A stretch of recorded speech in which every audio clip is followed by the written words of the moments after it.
In the first video, we talked about creating your offer, creating the offer that your ideal client is going to love. In the second video, we talked about how to communicate about that offer. And now we're addressing the situation where you are out there, you're putting out your message saying how great your offer is and how you can help your ideal client. But what happens if your ideal clients are not just rushing in? So now we need to talk about lead generation. This situation is very common. You're out there creating social media posts, YouTube, TikTok, Facebook, Instagram. You're creating a podcast, you're creating blog posts, emails, whatever it is for you, but people are not banging on your door. So now we're talking about how to make sure that your messaging is landing in front of people. And lead generation is an old school marketing term. It's been around forever. It is one of those things. It's another one of those things that I did not invent. This has been around. This is standard in any business, whether it's online or brick and mortar. And what it is that you are finding potential buyers. You're putting your offer in front of potential buyers. So for me, for example, I help life coaches make money doing what they love to do. So I am going to do anything that I can in order to get my offer and my messaging in front of those people. So how do we do that? And it comes down to two strategies: organic versus paid. Organic, in a nutshell, means that it's not paid. You didn't pay for it. And people are hearing about it through means of that I did not pay to put it in front of them. So the most common example of this is SEO, which stands for search engine optimization. This is one of the things that if you start Googling this, it can become overwhelming quickly. But it is, again, one of those things that is, if you take the top 3 strategies from SEO, it's not complicated and it's not overwhelming. And over time, it makes a huge impact. So little things like naming your URL, something that Google might recognize, and it might, the words are associated with what you're about. Blog post titles. So naming conventions is really important. Google is always trying to figure out what you do, and the more cohesive that all of the content that it finds is, then it knows exactly what to do with that. So if your blog post title has keywords in it, you use subtitles within your blog post.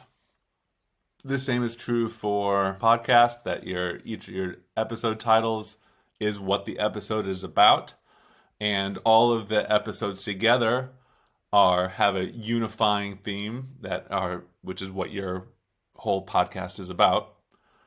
You're using keywords wherever you can. Images can be important within a blog post, and those things right there is SEO. SEO in a nutshell. Get everything named right. Google cannot read your mind. It only knows what you tell it. Search engine optimization is something that you want to use whichever platform that you're using, but also every platform does have its own strategies. So if you're going to go heavy on Instagram versus Facebook versus TikTok, each one has its own nuances that now that you know about, you can Google them and you can learn more about each of them. A great way to get yourself in front of a potential audience is guest podcast hosting. So you are reaching out to people who have a podcast that's in a niche similar to yours, and you're offering to provide content on their podcast episode. What you get is to be in front of their audience. Facebook groups is kind of like a new school way of networking. People are in Facebook groups, are asking questions, and if you come in as an expert and are honestly looking to help, that can be a great way to make a connection. Old school ways of getting your offer in front of people is in-person networking and pitching, where you are telling someone in person what you do and how you can help them. Next is paid lead generation. So we have organic and we have inorganic, which is paid. With organic, that I just went through, that is investing your time and your effort into getting your offer in front of others. With paid, you are investing money for a platform to put your offer in front of other people or your message in front of other people.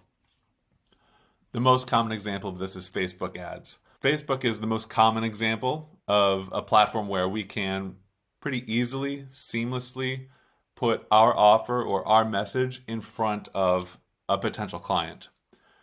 Instagram is also under the same umbrella. Google does also have paid search results.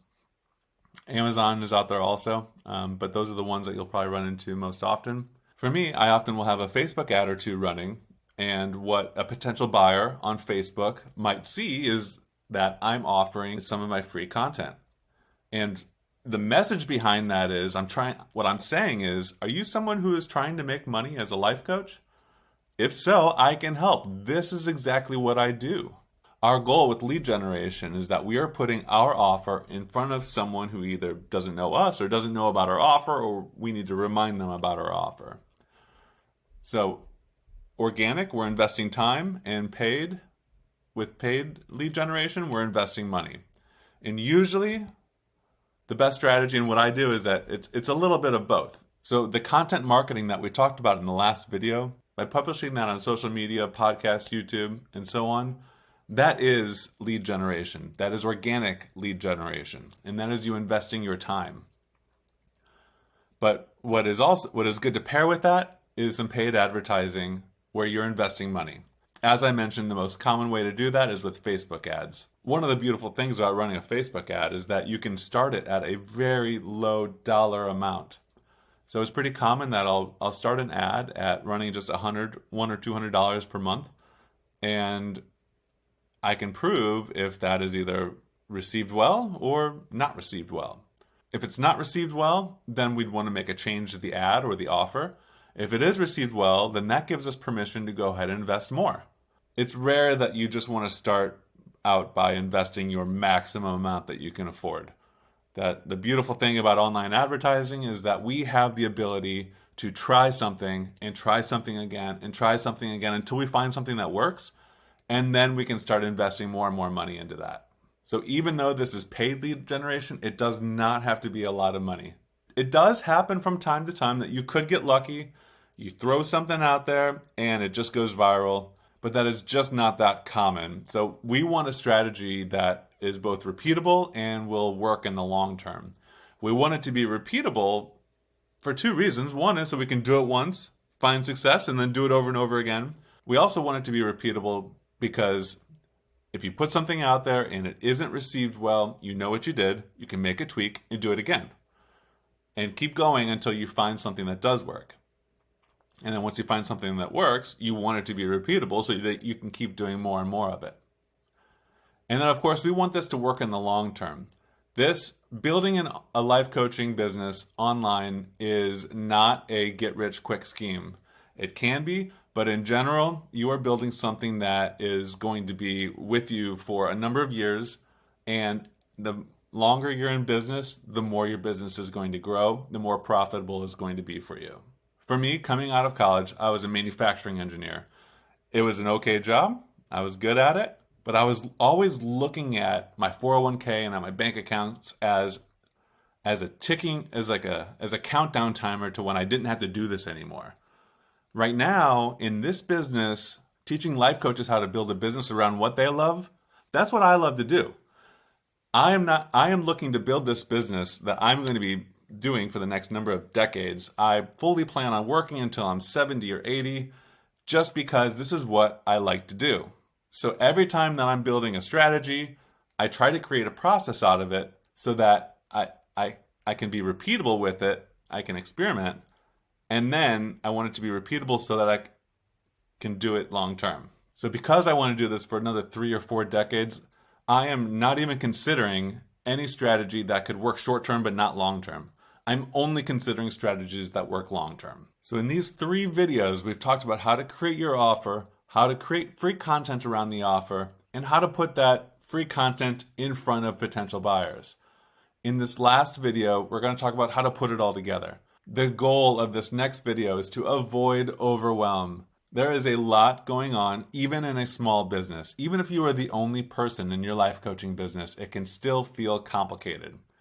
So we're going to go over how to manage it all. By putting your offer in front of your potential buyers, getting them to buy, that will help your client meet their goal. You have a skill that they need, but we're also going to talk about how to make sure that you're meeting your goals. I'll see you in the next video.